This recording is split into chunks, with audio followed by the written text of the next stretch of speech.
Alright, and we're back for part 5 of our only successful long-run series, I would say, because the Total Wars have dropped off.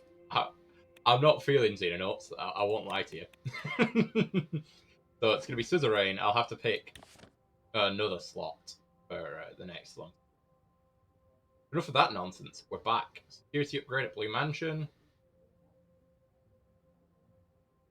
Health the Presidents. And basically, I'm there now, so more security, please.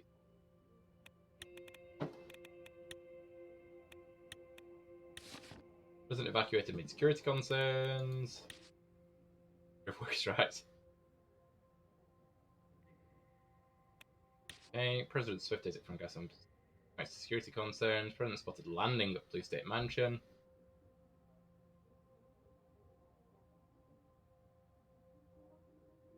I sparked speculation about the nature of the relationship between these two figures. I was a part of his political team for a good long while, helping him to election. I helped him win elections and progressed quite far in the ranks under Alfonso.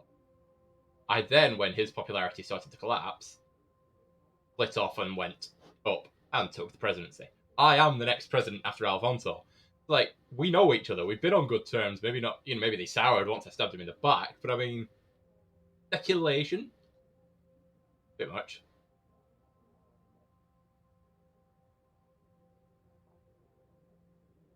Yeah, we don't really care about workers' rights. We care about money. Guilty Order of 1954, an investigation on the influence of young swords and Red Youth Organization and post. Ban them both.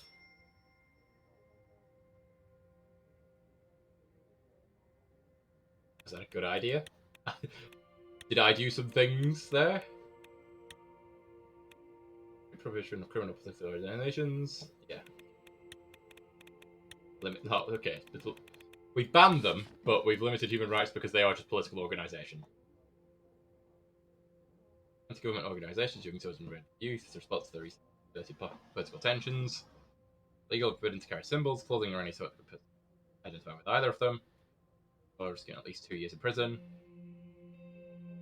NFP, PFJP leaders strongly oppose the ban. Two of the most popular symbolic political youth organizations just been banned. Alright, mistakes might have been made there. I didn't realize they were that popular. An anti-young swords operation. Thousands of police officers consider this operations. The judges have given the order to block all bank accounts, freeze all assets. Peaceful process for members of each organization were forcibly dispersed. Shootouts. You can see forced to clean up operations. But to be fair, there was mass protests and riots in the streets between these two organizations. Banning them seems the only reasonable solution to me. Green Registration and Ecological Nurturing Act. The Green Bill has been passed by the GNA. Organization of the draft constitution. Oh, I didn't want to click on that. Never mind. Let's walk into my office. I wanted to do the other one first. Walk into my office since today was the day to edit and make the final changes to the proposed change constitution. Core Committee finally brought tangible results, and the draft of the change were about to be presented to me. Walked in marble corridor of the palace, thinking about the huge decisions I was going to take. Entered my office, my secretary, Liver, greeted me. Good morning, Mr. President. Good morning, Liver. How are you today, sir? I'm perfectly fine. Good to hear. Pause before taking my coat, it looked like she had something on her mind. Mr. Rain, can you give me a hint about your reform plans? If you ask me, taking away the judge's immunity is long overdue. Might anger a lot of people in these halls. Yeah, it's none of your fucking business, Liver. Understood. I'll take your coat now. Oh, actually, maybe it is her business. She's my secretary. I'm not sure how far her maybe it is her business to know what I plan to do, given that she represents me in some form or another. But anyway, he's hanging up my coat. I've had a little sit down. Peter, Lucian, and Nia arrive. Greetings! She's got the same voice as the secretary. Good morning, Mr. President. Hey, good morning. Time to finally get this proposal going. Peter placed the draft in front of me. After your modifications, we will be starting the process. Sorry. Placing the committee reports at my own notes in front of me, I bury myself in the papers. Section 1, Presidential Vetoes.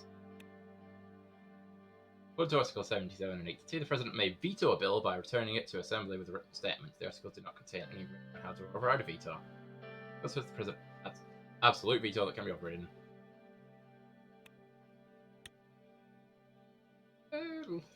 3/5 majority can override, but I get limited vetoes.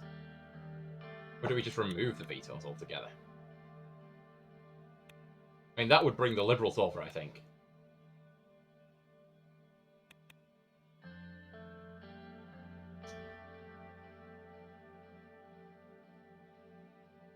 Remove them.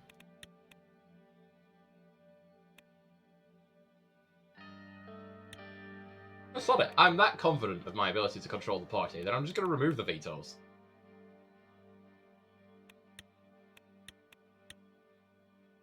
Go back. I want limited vetoes.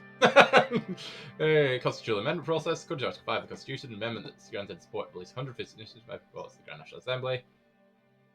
2/3 majority vote in the Grand National Assembly and a simple majority vote in the Supreme Court is required for the amendment. As a consequence, the Supreme Court, which is not part of the elected legislative branch, has voting rights that give them enormous power in the amendment process. Therefore, rights. Impeachment of the President. According to Article 17, the President of Swaziland is not responsible for the actions performed in the exercise of presidential duties in case of high treason or violation of the Constitution. In cases, the President may be impeached by the Supreme Court in joint session with the absolute majority of its members. Before the impeachment process only includes the Supreme Court and it gives them great power over the executive.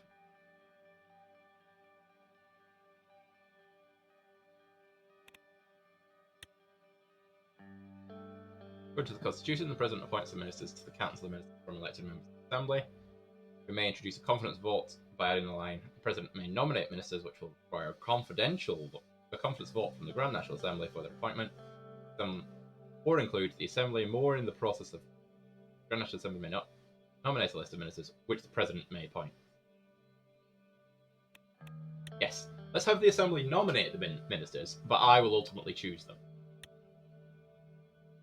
Electoral threshold. According to the Article 50, a political party needs a minimum of 10% of the total national vote to win seats in the Grand National Assembly. Whether you pass the threshold or redistribute proportionally, meaning the USP, which currently holds the lead, would be the main beneficiary.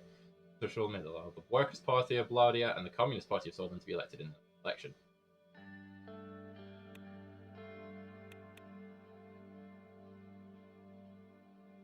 We decrease it to 3%. See, if we decrease it to 3%, then we'll get seen as so liberal that the Liberals might vote for us instead of these other parties. Decrease it to 8%. That way we're not too liberal.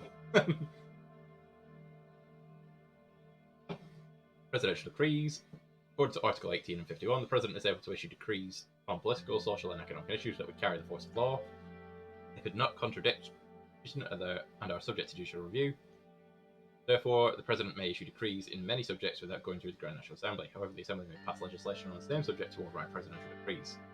Include the Assembly in the process by requiring an enabling act from the Assembly to be able to enact decrees or remove them completely, making the Assembly the sole lawmaking authority.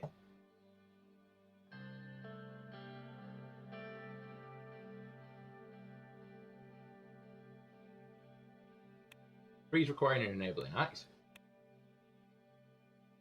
No, because why do we need to change it?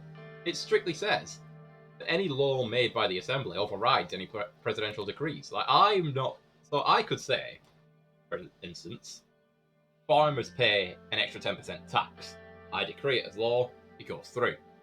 The Assembly could then vote and say, actually, farmers are exempt from tax. At which point, they would override this 10% tax that I put on the farm, and the farmers would pay no tax. So it seems a nonsense to have to removing presidential decrees doesn't seem a nonsense. But decrees requiring an enabling act, that seems a nonsense, because it's just an extra step in a process where if they really wanted to stop what I'd done, they'd only need to put it through themselves in the Assembly. Because a political, social, and economic carry the force of law could not contradict because are subject to judicial review. The judges can review it. I don't think we need to change it. Constitutional changes. According to the Constitution, the President shall be elected to serve 4 years. However, there is no mention of a term limit, allowing one individual to be able to run, be elected, and serve as President without limits. Again, I don't really think that needs changing.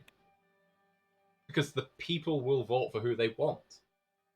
So there's no point saying, well, there's a 2-term limit, and I serve my 2 turns, and somebody shitter comes along. People are like, but we want that guy, and they say, sorry, he's already done his 2 terms, you'll have to deal with me now. That doesn't seem democratic. It's a limit of the executive's powers.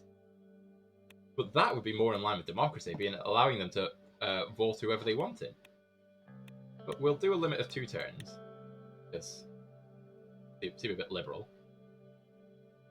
The Constitution gives the Justice of the Supreme Court absolute immunity from law and goes to procedures of impeachment, making them untouchable by other branches of government. Yeah, they could definitely be impeached. Member of Honor, rights of talk and soul. Article 99 of the Constitution provides Member of Honor title.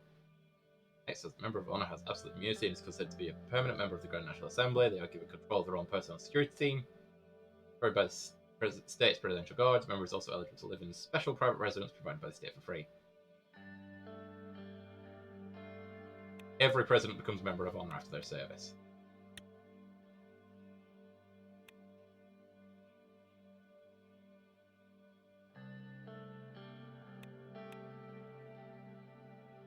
Do we not do both? It's like, I think every president should become a Member of Honor. I think that's only fair. But I think we should remove the immunity, because absolute immunity, so like, if I stab a guy, sorry, president's immune. That, fine, that's not great either. Control their own personal security team, it's fine.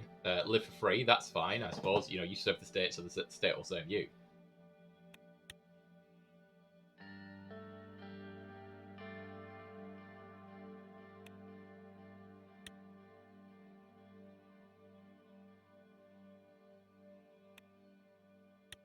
Alternatively, we could just abolish the Member of Honor title. I think that's probably best. Because we can't do both of these. Then that's probably the better option.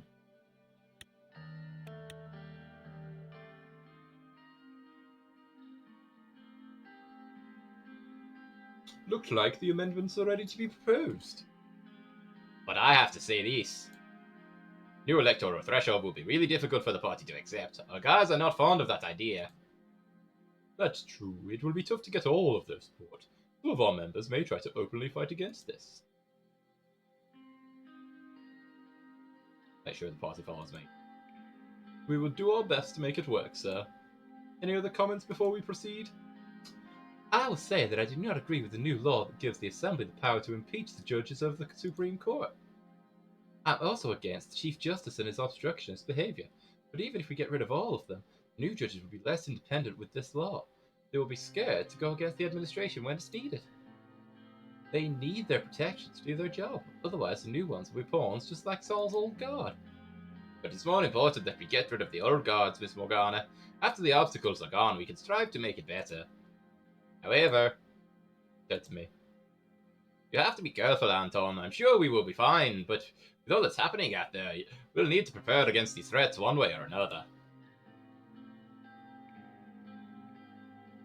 I'm aware. Well, I think we can proceed for now. I'll personally work on the workings of this proposal with my hand-picked legal experts. With Miss Morgana's reputation as the most experienced attorney, this proposal will be bulletproof. Chief Justice Orso will have a hard time convincing others to oppose it. In the meantime, you must introduce this proposal to our party. We will need to get them back to us if we want to pass the Assembly. Sir, I advise you to first talk to the leaders of both Conservative and Reformist wings of the party. As far as I'm aware, Mr. Clavin supports the reforms already. Miss Tory will be the real problem. She became the real heavyweight after we left for the executive. Any advice in dealing with them? As Mr. Vector said, Mr. Calvin will probably be easier to persuade. We need to unite the party under this, so his support is vital. Miss Gloria will be tougher to break. The problem is that she's capable of turning the moderates and the conservatives against us. As much as I don't want to say this, if he makes demands to change the proposal, you may need to give in. Thanks for the advice. They're not like a just slap her option. Wish you good luck with the party, sir. Although to be fair, we're not doing the we're not doing complete nationalist I am the party playthrough. This is the uber capitalist rich boy playthrough. I think we can end the meeting here. So we would make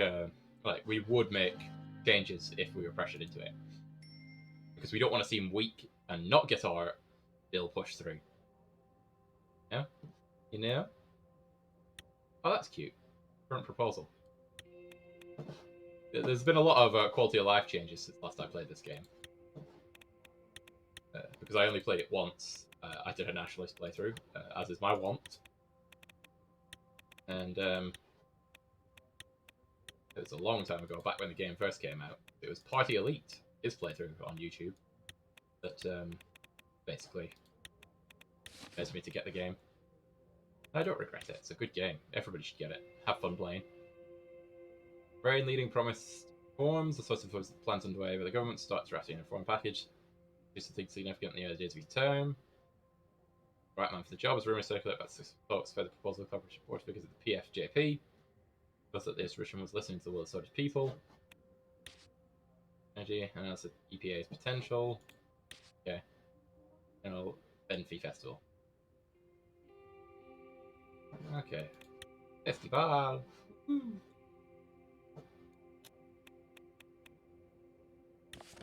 Form committee started preparations. Vector reported that along with the LA, the committee started working on aspects package.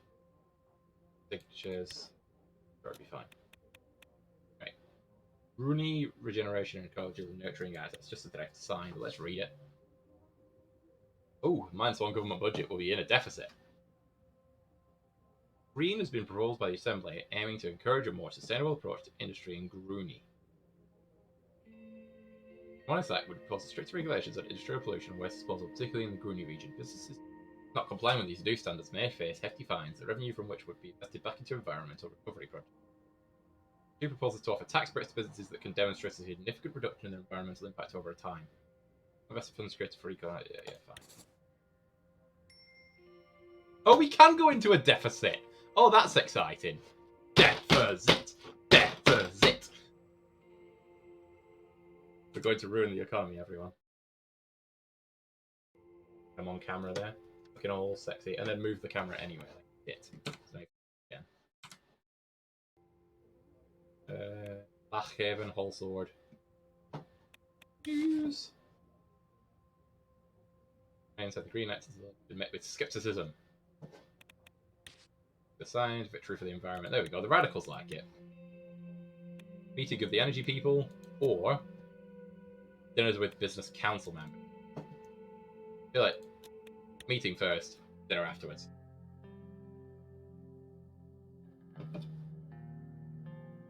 Morning sun streamed through the window of my office.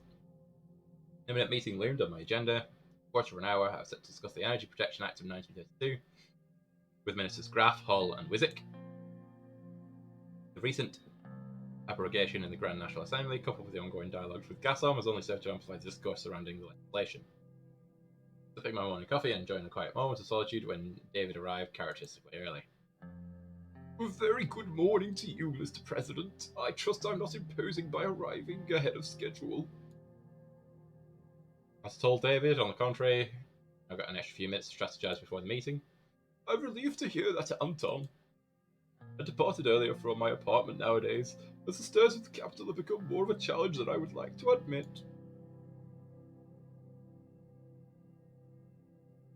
Be ashamed of, David? Would you like some coffee or tea? I've already had my tea today, as per my doctor's advice.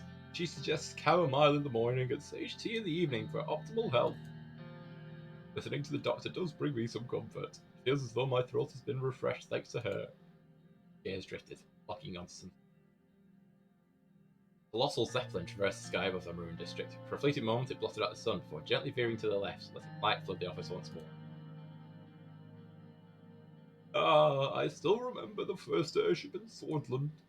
We purchased them from the Quinal after the war, during the birth of what's all called the Second Republic. Our infrastructure lay in ruins, and those zeppelins offered a much-needed lifeline. A chance to traverse and rebuild, and then, thanks to our Research Council's diligent efforts, we started manufacturing our own in Gesslord.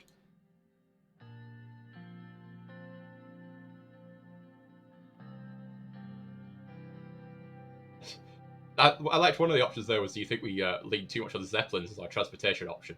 As if after the war the go-to was Zeppelins. I want all the Zeppelins and I want them now. Like, what about the tram lines, the train lines, perhaps cars and buses? No, Zeppelins. The public will have Zeppelins. No, it's fascinating to think how much we depended on foreign help after the war. We've come a long way since then. We were in a desperate state then. Remember, it's often in our darkest hours that we find strength to rise again. Our reliance on others was temporary, a stepping stone towards the self-sufficiency we achieved with the national autarky plan. Even though it had downsides, I still consider it a success. Both fell over the room, Devon's gaze landed on the portrait of Tarquin Sol hanging in the president's office. His eyes lingered on the stern face of the old leader, a sigh escaped his lips. Now, when I think of the EPA, my mind is carried back to the formative years of post-Civil War Wholesale in the 1930s. The debates, the passion, the potential for transformation, it's a time of renewed optimism. It is our duty now to learn from the past and strive for a better future. What applies back then won't apply to now.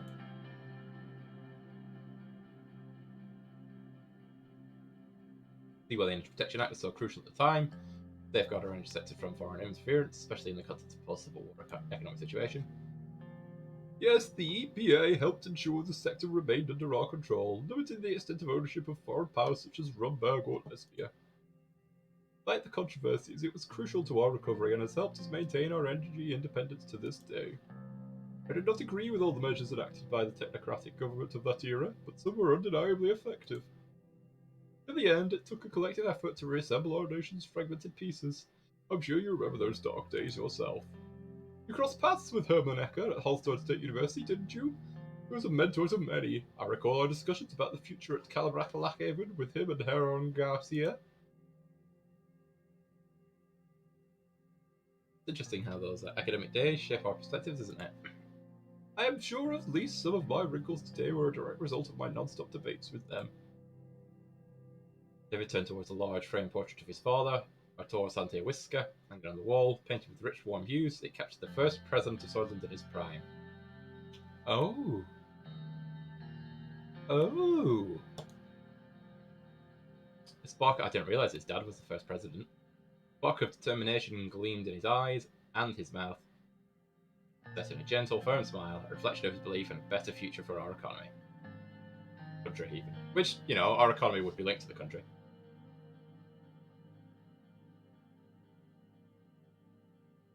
Yeah, Sutherland wouldn't be what it is today without your father.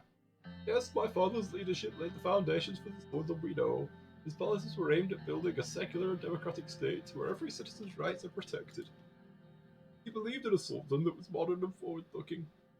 Everything he did was aimed at fostering progress, even his controversial embrace of foreign ideologies. Bit back at the portrait with a mix of pride and sadness.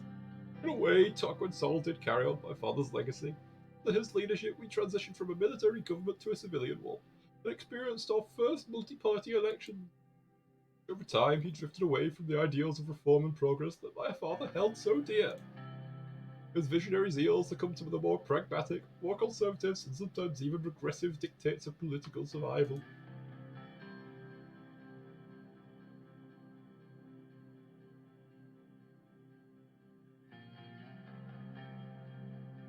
Yes, perhaps history would have taken a different course if the Izam incident hadn't happened. I know what the Izam incident is. Indeed, the Izam incident is a reminder of how unforeseen events can rapidly change the course of a nation. It turned us away from the path of reform, but we still worked hard to create the Sutherland my father envisioned. Alfonso, for all his flaws, did seek to set the nation back on a path of progress with his focus on a free market and economic liberalization. His EPA amendments, for example, were a severe departure from Sol's national autarky plans. Many praised the way that it opened the doors for unprecedented foreign investment in our energy economy.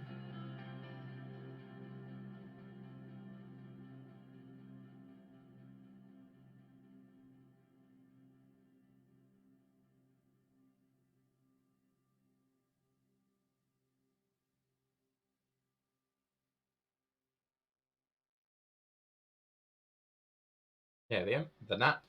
Going on a possible recovery, I wonder could we have done more of it. Hindsight, as they say, we did what we believed was best at the time. Could we have done more? Perhaps. Conversation hit the pulse, the door swung open, and the other ministers arrived. Simon Hall entered first with a confident stride. Good morning, Mr. President. David, I trust the discussion is progressing well. Lilius followed closely behind. She walked in with an air of calm authority, her gaze sweeping across. Gentlemen, I hope I'm not interrupting anything crucial. Welcome, everyone. It's great to see you all here. We have some important discussions on the agenda today, particularly concerning the Energy Protection Act. Thank you, David. I appreciate the urgency. Let's get right to the heart of the matter. Today we have the opportunity to shape the economy strategic. Oh, try again. Today we have the opportunity to shape the economic strategy of Swordland for decades to come. The EPA has long stood as a key content. Oh, fuck me. The EPA has long stood as a key contention and debate point of the National Autarky Plan. This matter is a discussion of how Swordland sees itself and how we position ourselves in the world. Our nation has taken very different economic approaches in the last 4 decades. Mr. President has decided to lean on promoting a market economy, which should give us a clear indicator. Should we decide to increase the EPA threshold to 49% or eliminate it entirely, it could spark an influx of foreign investment. Given our current economic predicament, this would be a significant boost.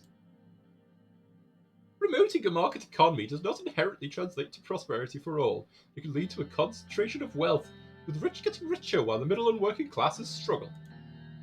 We need to ensure that the benefits of economic growth are shared equitably across all layers of Swedish society.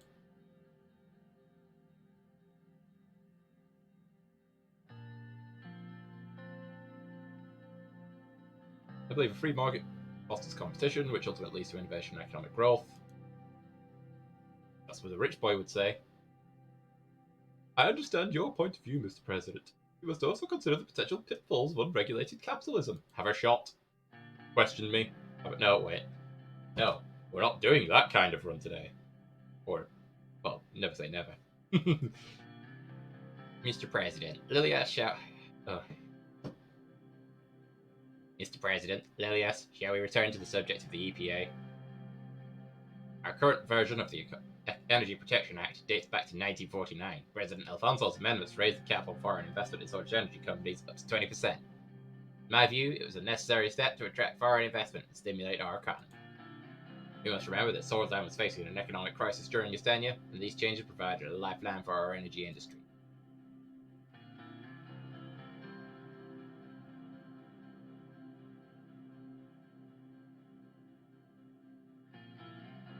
But did increase foreign ownership actually lead to economic growth? While the increase in foreign ownership alone didn't lead to a drastic upturn in economic growth, it did have a positive effect. It facilitated foreign investment and provided our industries with much needed capital. The effects of such policy changes often take time to fully manifest, but they lay the groundwork for future economic development. The Assembly has spoken on this matter. As it stands, the Energy Protection Act of 1932 will not be repealed. It's clear that our colleagues have recognized the potential risk of exposing our energy sector to foreign ownership. While this doesn't end the debate, it does underline the importance of respecting our Assembly's decision.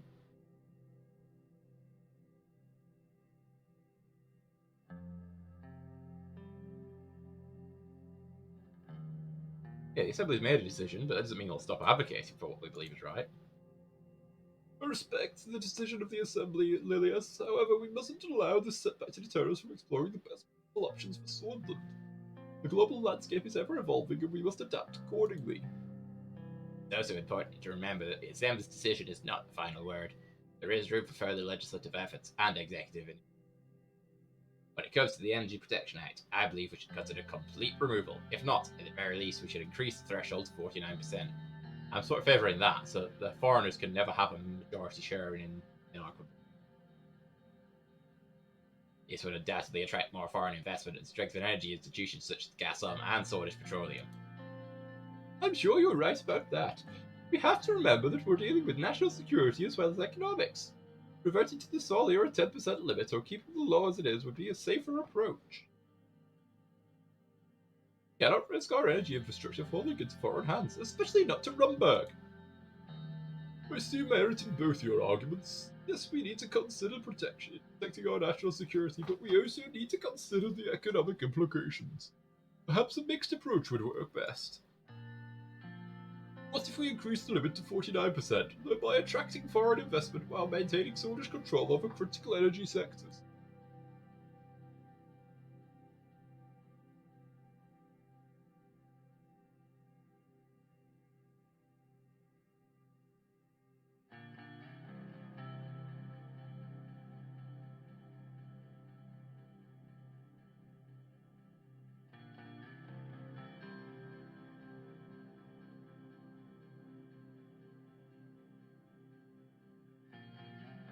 Hey, go on, elaborate further on your national security threats.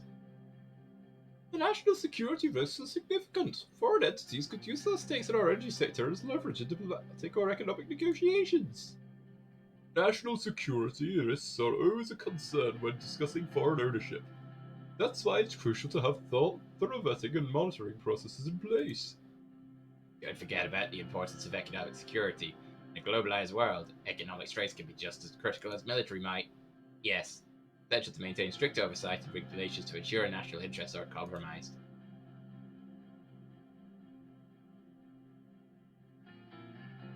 Yeah, how would it affect the energy prices? With increased foreign investment, we could potentially see a decrease in energy prices. But we should also consider the potential impact on job security and national control of our energy sector. Changing the Energy Protection Act could lead to increased energy prices as foreign entities can manipulate the market. With increased competition and foreign investment, we could also see a decrease in energy prices. The more players in the market, the more competitive the prices will be. Now we can proceed. I'm pretty sure I've heard everything I need to hear. Plus, I can only do the voices for so long. Oh. Given the turbulent economic landscape, maintaining the status quo of the Energy Protection Act could offer us stability. We are already open to foreign investment at a 20% threshold. Changing this percentage may introduce unexpected challenges and could complicate our foreign relations. I firmly believe in the sovereignty and strength of our nation. Returning the threshold to 10%, as it was during the Sol era, could protect us from undue foreign influence and ensure that our energy sector remains in Swedish hands.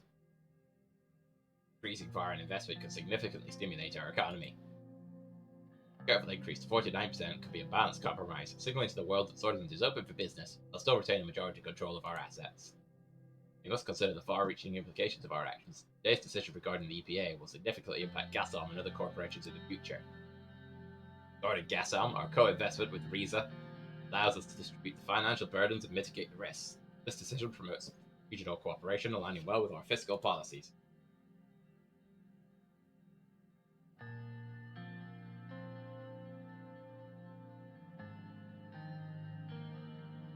Yeah, our partnership with Riza is testament to our commitment to regional cooperation, pragmatic move that will benefit both the nations. Simon meticulously adjusted his glasses. Maybe he didn't agree with that. Swanson and Riza are co-investing in Gazprom. The chance to build a partnership that benefits both our economies. However we adjust the EPA could significantly impact the outcome. Sharing the burden with Riza does provide some reassurance. However, if we're raising the foreign ownership threshold, we must be wary of the influence of Rumberg.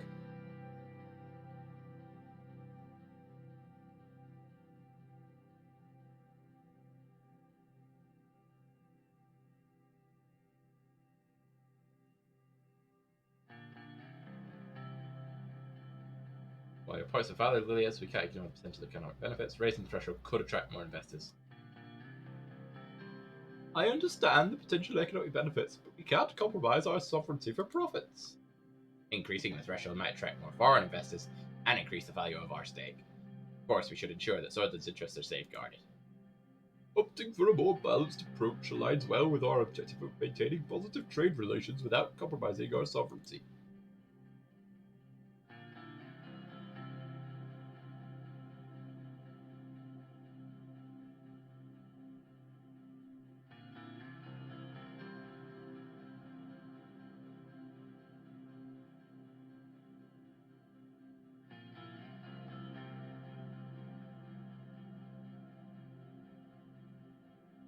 He opens chain.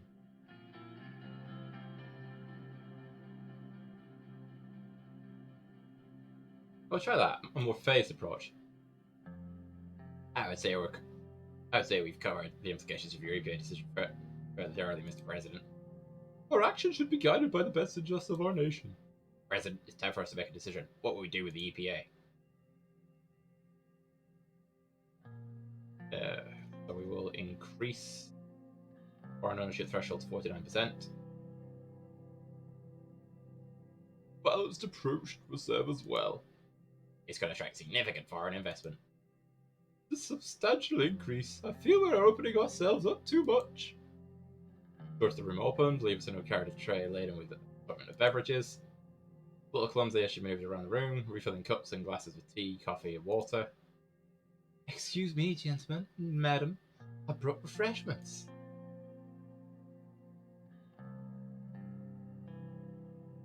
Yes, please be more considerate and ask before you enter next time. You're a secretary, and this is an important governmental meeting that you don't have clearance for.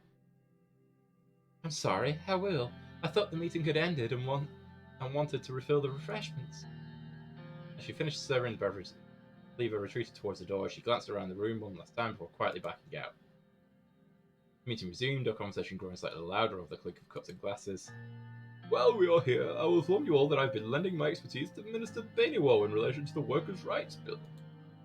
I believe it's crucial to ensure fair treatment for our workforce, and it is nearing presentation.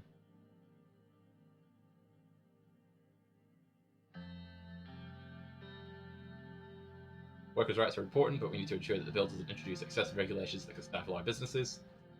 I understand your concerns, Mr. President. We are aiming to strike a balance between workers' rights and business needs.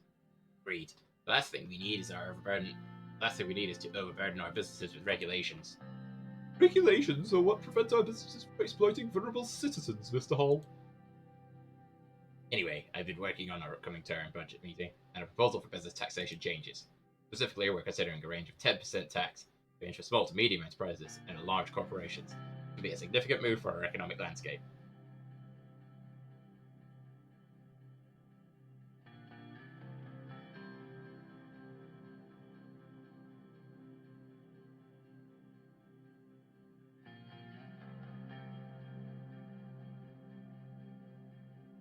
Yeah, we should be careful with large changes to taxation. There could be unintended consequences.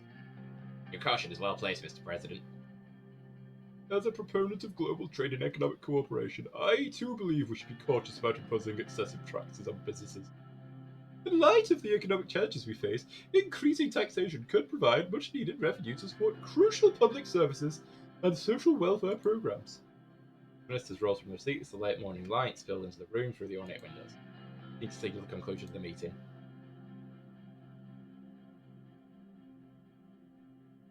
Yes, thank you all for your insights and collaboration today. Have a great afternoon. Thank you for the discussion. I'll continue working on our priorities. Goodbye, everyone. See you at the term budget meeting. Until next time, dear colleagues. Take care and see you soon.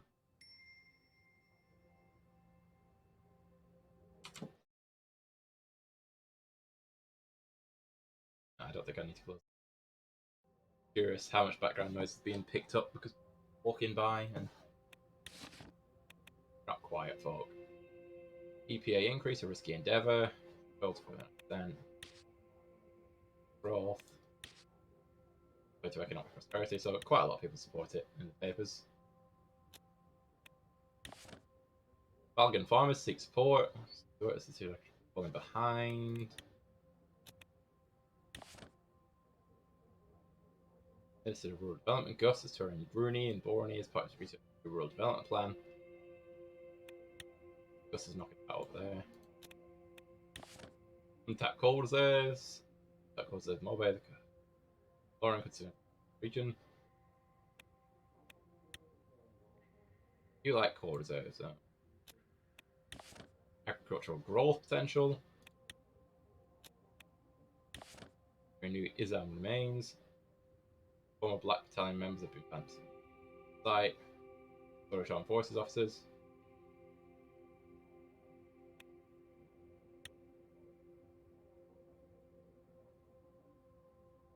Just dinner with the Business Council members. We were in Lockhaven to work with the Business Council to assess weaknesses in the economy. Unorganised dinner with the affluent economic figureheads of Swordland. Arrived, the streets were bustling with activity, even the atmosphere in the country was tense. Lockhaven didn't seem to. Together with Walter Tusk, Edith Agnew, Mikhail, Evan, and Simon host. We enter the renowned Asteria restaurant by the coast.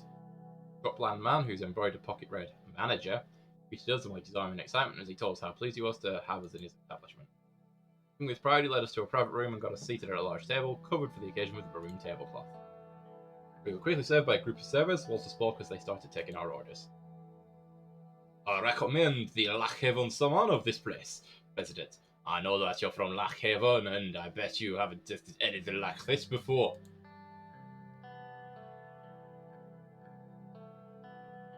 Yeah, alright. Order the salmon.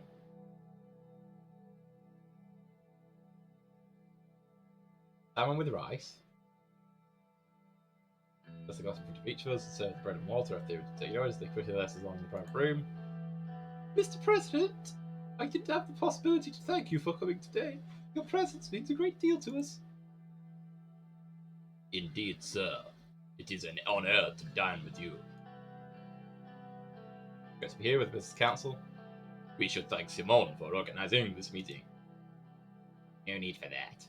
No, wait, he's not that voice. No need for that. I hope everybody enjoys the evening. Someone just did an expensive looking red wine bottle at one of the servers that brought to the table. Mr. President? Not at him, he started to carefully pour some wine in my glass on my taste, filling it up. Took a sip. The taste of the wine was immediately stimulating and delightful to my palate. It even reminded me of our visit to my father's vineyard when I was a little kid. Wine's sweet and bitter flavours exploded in my mouth, the aroma of gooseberries and lilacs tumbled across my tongue, and my mouth tingles with them long after I swallowed. How is it? Is the taste you are liking? It reminds me of my father's vineyards. I've heard that he was a big wine connoisseur. May he rest in peace. Thank you. Filling over his glasses, Simone stood up and raised his glass. I'd like to raise a toast to all of you here today. We're meeting here tonight in difficult times. I believe that with hard work, cooperation and trust, we will get through this period as well. I'd like to thank Mr. Rain again for his decisiveness when it comes to economic policies. I'm sure we will stop this recession. I also thank Mr. Tusk for being here with us today. His presence is an honour. And of course, my colleagues from the Business Council, Ms. Agnock and Mr. Avon. Without you, none of these would have been possible. Let's drink to future cooperation and growth. For a prosperous Swordland. Everybody raised their glass and toasted each other. 4 more minutes, the server arrived with our meals. Tasted the food, I went back to my past. It reminded me of my childhood in the city. Even though I couldn't recall much about my father, I remembered that he also loved the food of Asteria. So how did it find the food, Mr. President? Oh, no, I didn't get it wrong. The sentiment was there, but I didn't read the sentence. So how did you find the food of the best fine dining restaurant in Lockhaven, Mr. President? Yep, fine food is like fine art, but this particular one is a masterpiece. I know exactly what you mean. Art is something else. It embodies so much about us, and the world surrounding us lives at our food care. There is art in everything. The art of making money, food, wine, and love. How are these things going in the Maroon Palace? The pressure must have increased you after you attended that funeral.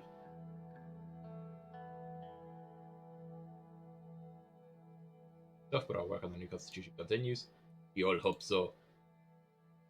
As he conversed with Mikhail, I heard Walter raise his voice in an apparent argument with the idiot and Simone. We both stopped to listen. Who's Walter? Oh, okay. Arcadia knows the right way of doing business. The approach to the world is real and raw. I'd prefer that cutthroat approach in comparison to the niceties. Well, I mean, it's a nice country to visit too. I have travelled there often on business trips. Their attitude on... all countries are nice to visit if you have the cash.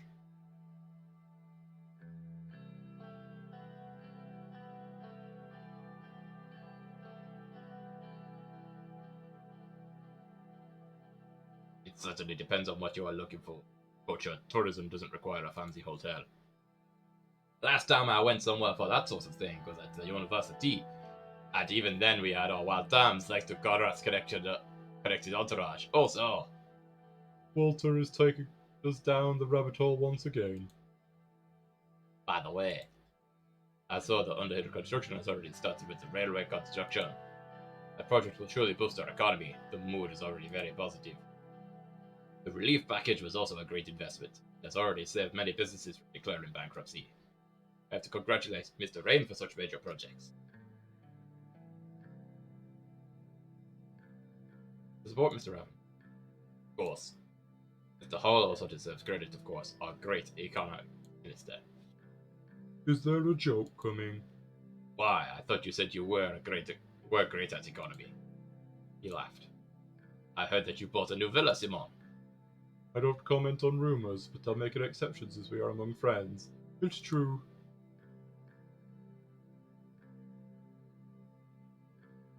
Where is the property? It's a small seaside villa at the outskirts of Conwright. Modest house with a swimming pool and a small golf course in the property. Oh, Simon. Oh, fucking hell. Modest.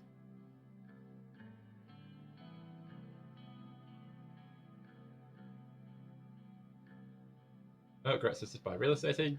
Conwright is seeing a surge in investments. Underhill Construction made a fortune constructing houses there. Where there is demand, there is supply. The market rules supreme as always. Edith, who was sitting to my left, gently put her hand over my arm for a few seconds. Come on, let's not talk about finance or politics for now. We came here to relax. Turned to Walter and Simon. Isn't that right, gentlemen? They nodded at her and took a sip from their drinks. She slightly leaned towards me. Oh, Mr. Rain, why don't you tell us what's behind that strong character of yours? I've heard that your father was a very wealthy man. Oh, Christ, she's got another line. Would you say that it's contributed a lot to your success?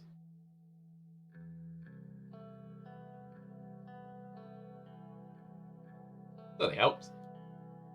Of course it did. What kind of question is that he did? I never met your family, Mr. President. How are they doing, if you don't mind me asking? Well, they're doing great. We don't have any problems. That's great to hear. Your son must be very proud of you. Family is everything. My advice would be to make sure that Frank has a solid relationship with you. He is your future, after all.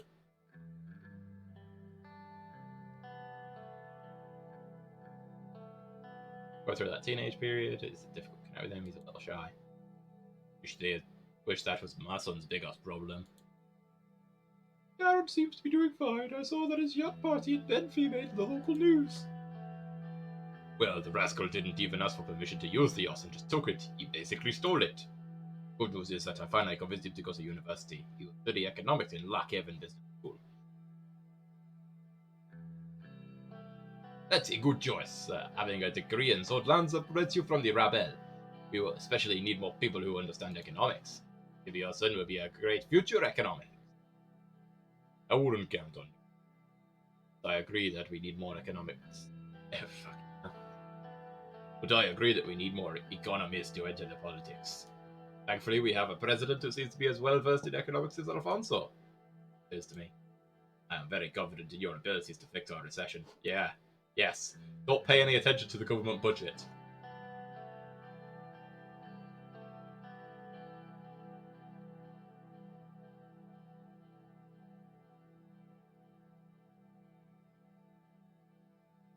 Just say thank you. I hope we can repair the damage to our economy. We can't fail like Alfonso did. A correction? No, he's not posh. Well, he is, but he's French posh. A correction. It wasn't his policies that destroyed him. It was the old god.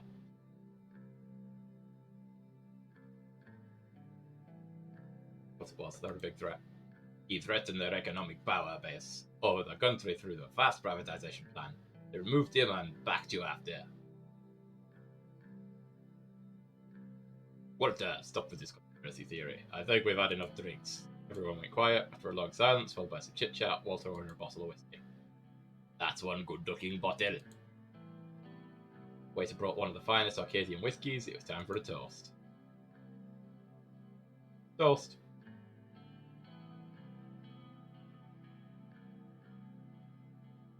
For a constructive and beneficial future. They say hope dies last to the future. Raised. I think it's time we call it a night. Edith stood up. Most of us were a little tipsy at that point. I want to thank you, Mr. President, for joining us, and you, Simone, for putting all this together. Thank you all for being here. This was great. Thank you. Thanks for being here. Bidding our farewells, we slowly walked out of the restaurant. The room was shining bright as everybody except Walter left in their luxury cars. President, a moment alone, please. Follow me inside the small VIP lounge. Follow him. Usually, the Lotterberg spokesman doesn't directly comment on the administration, but I'd like to say a few things. It's a special evening. I'm all ears. Finally, a president that listens to the people. It won't be easy to pass the new constitution through the Assembly and the Supreme Court.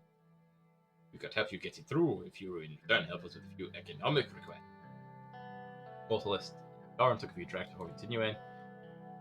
The consensus is that we see eye to eye in economy direction you have taken by promoting a market economy. The group is supportive. There are many who put their trust in you. Walter smiled. Looked me in the eye. We had a deal about the first mega infrastructure project. You held up on your promise and awarded our contract to Underhill Construction. This went well in our book. We are aware of the upcoming tax meeting, and it would be a step in the right direction if private corporations would get a tax cut. Boost the economy with job creation, of course.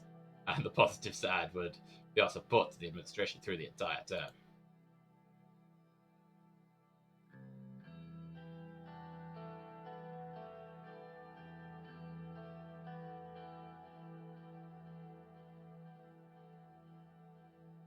We give large private corporation tax reduction, but we're going down the filthy communist route. No, not the filthy communist route. We'll do the filthy communist route eventually. We're going down the filthy capitalist route. This is very filthy capitalist. I'm very satisfied to hear this. To us and the prosperous future of such land. Mild. Cheering to know we're allies. See you later, President. Oh, I don't want to talk to Serge. Oh, thank fuck. Right.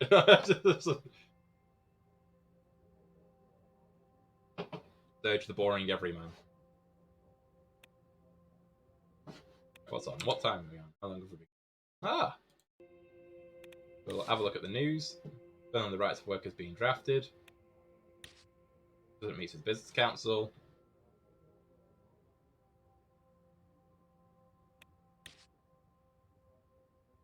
$112 dead in the mines. Fortunate. Okay, League of Women March. Car bomb in Aubrey. Full poisoning kicked to Bloodish woman. Bloodish Freedom Front. Okay, so we're gonna have trouble with the Bloodish. We're pretty much at time. Let's see what's that. Budget allocation of government. White Room. Yeah, we'll do this. I've clicked on it now. Preparations for the government budget were finished. Most of the cabinet gathered in the White Room for the important occasion. Oh, fuck me. 1, 2, 3, 4, 5, 6, 7, 8 voices. In half a year passes by inauguration, the cabinet looked overworked. Yeah, now time. Let's discuss the government budget.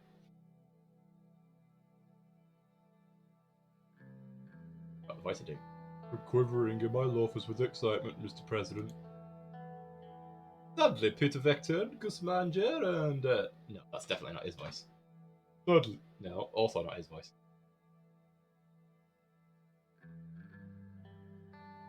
Sadly, old boy, Peter Vector and Gus Manger and David Whiskey won't be attending this meeting. They're working on the upcoming trade agreements with Wehen and Magnolia. May the Lord be with them.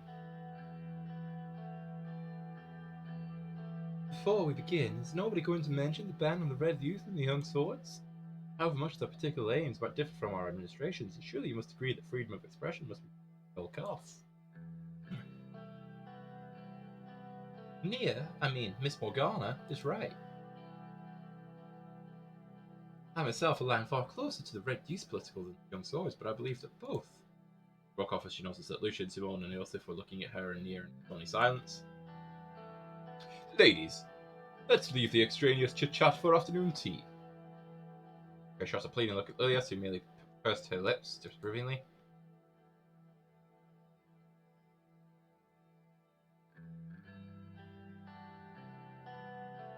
Plan is final. Don't question it any further. Demon started loudly shuffling some documents around. All eyes turned to the Minister of Economy. Let's begin, Mr. Hall. Gladly. Today is a big day. We must prioritise our spending wisely in order to achieve the goals we set as a government. While maintaining enough political support, if I may add. Promises were made during the election. There are three options regarding the budgeting of the four main branches of the government. Either we increase, maintain, or decrease the funding. Increasing... What funding? I fucked us royally. But increasing will result in an improvement of the branch, which will unlock new policy options. Maintaining will keep the funding, resulting in no visible change. Decreasing causes a loss of efficiency in that branch.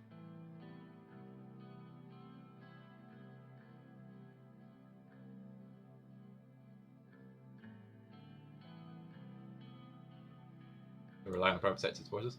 I'm sure we can do that to a certain extent in some branches, like education and health. Our universal healthcare system must be protected and not be tainted by private greed or interests. Pascal.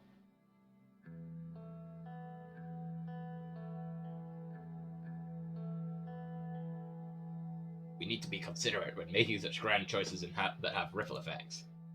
We have to be careful as to what we fund so we have resources remaining for another investment project. We have nothing! It's fucked!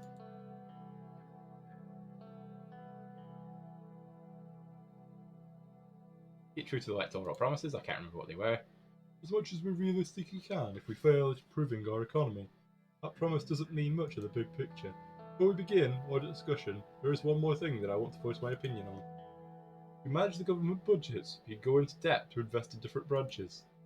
However, under these circumstances, it would worsen the economic crisis if we push it too far. It's difficult for us to raise debt with the current unhealthy economy. We can increase the amount of debt we can take as the economy improves.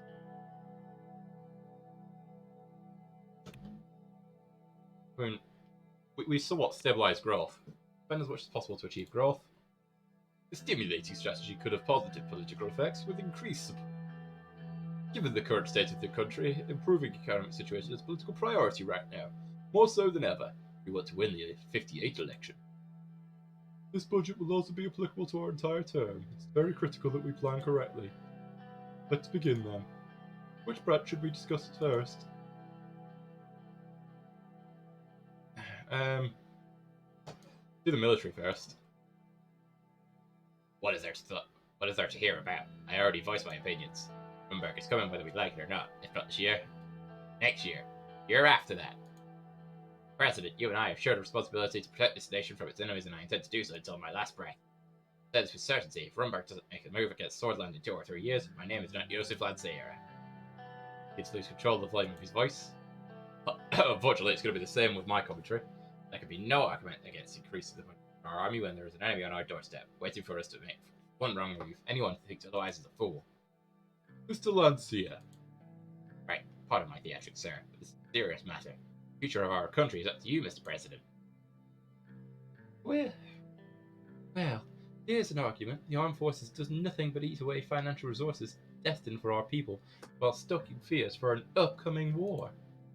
The issues with Rumberg can be solved diplomatically. Kind of a message will be sent to them and the whole world if we suddenly start ramping up the military budget. That we are ready to defend our nation, Miss Walder. Exactly.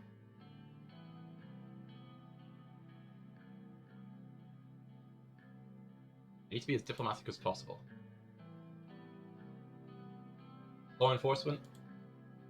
We'd like to have an increase in the funding of law enforcement to increase the size of the police force and raise salaries.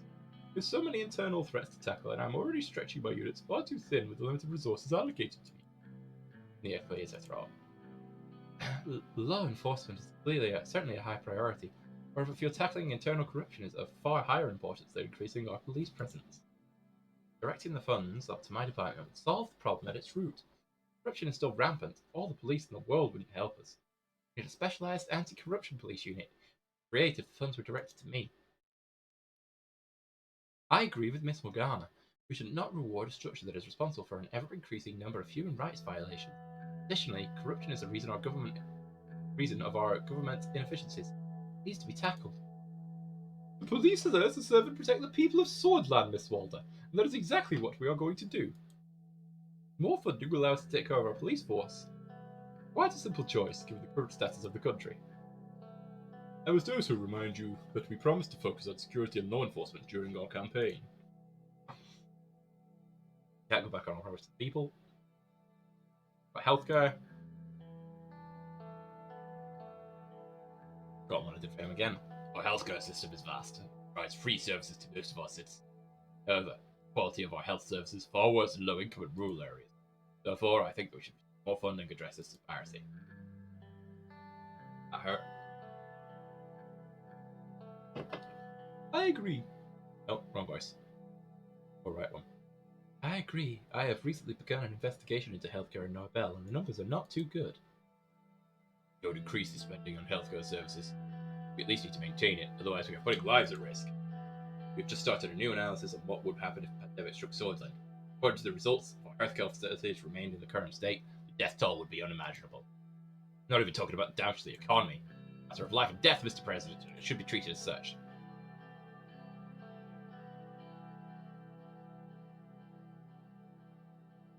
That is a concern. What about education? Our education system is lacking not only in funding, but also in modern curricular principles. Our outdated curriculum is wasting our youth.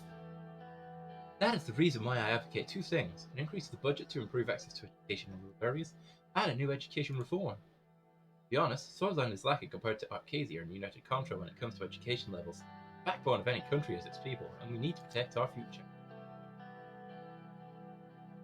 We need to ensure that the new generation is well educated, their counterparts in more modern countries. Nonsense! Swordland is still here because of this very system that you insult. How can you insult a system that teaches our sons and daughters the principles of national pride and identity? We won't be compared to other countries. Swordland is Swordland. I agree with Lilias. Swordsland is Swordland.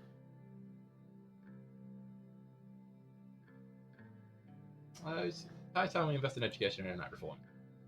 Very good talking points from everyone. Well then, time to make a decision on the budget has come. Consider it with care, Mr. President. Then the first page. Healthcare. Increase. Next. On order. Increase. Education. Okay. Oh, no.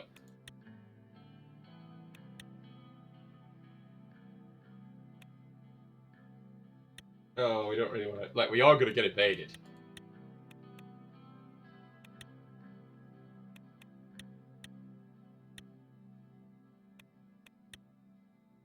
Oh, somebody ruined the economy.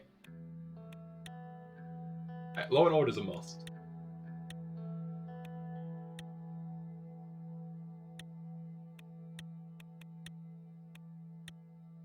Healthcare and law and order. Education and military.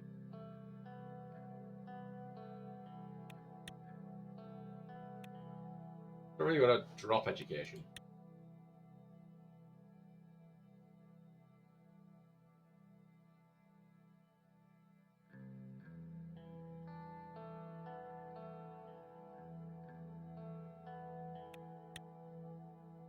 Oh, it's going to make the military mad, though.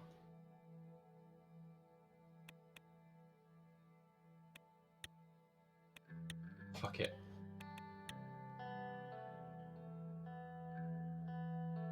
We have a deficit on our hands. We will need to resort to debt to finance future investments. The situation could have adverse effects if we don't strike a balance.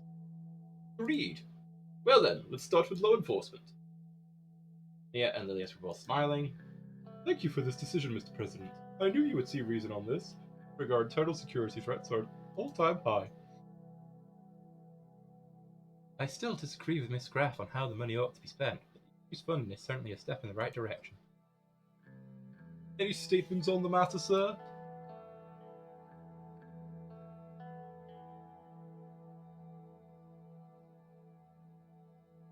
Just you to push the Ministry of Interior and Justice forward. We will be able to achieve positive results in the coming year, I can assure you. We'll tackle corruption and the backlog of case head on. Let's hear the Minister of Education. with the same budget will result. No, wrong voice. Keeping with the same budget will just result in the same problems. However, I prefer this over a decrease. I'll try to reform the system with my own resources. Our future depends on our children. Education is the first step in the fight against ignorance.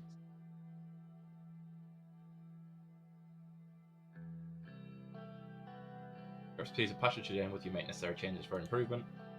Thank you for your confidence in me, but without extra funding, we will have to make sacrifices, and our system will see the consequences. The military is next. Clear wasn't finished, but didn't interject. Yosef chimed in. This is a disgrace. Rumberg is at our doorstep, and the armed forces already have a laundry list of problems. This was a grave mistake that will surely pay for time. Seems as if he's about to say something, but looked down and his notepad when Yosef eyed him.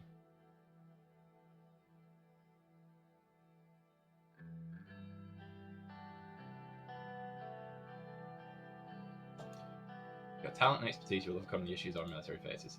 I wanted to do so, but I shall find ways. It is my duty. Let's hear from Mr. Butt. No, sorry. Let's hear from Mr. Benwall. Thank you, sir. Health budget increase will help me to focus on improvements. Our people will now be safer than ever. Also plan to tackle issues that like the lack of rural hospitals and the recently worrying numbers of maternal deaths. Welfare must remain a priority for our term. There is no other way around it.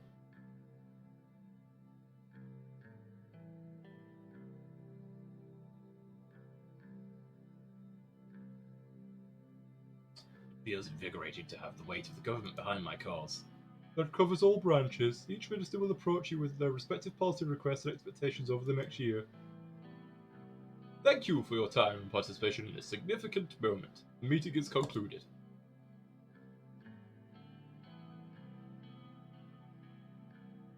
Thank you everyone, appreciate your time and effort. Missed their farewells, some excitedly, others dejectedly. Cabinet will disperse out of the White Room, and budget for our term is concluded. Oh my god. 50 status report. 87 signatures behind the proposal. Need 150 something.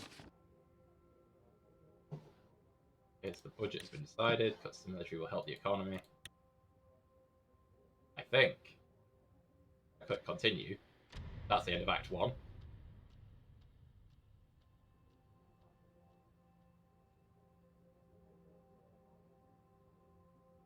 And with that,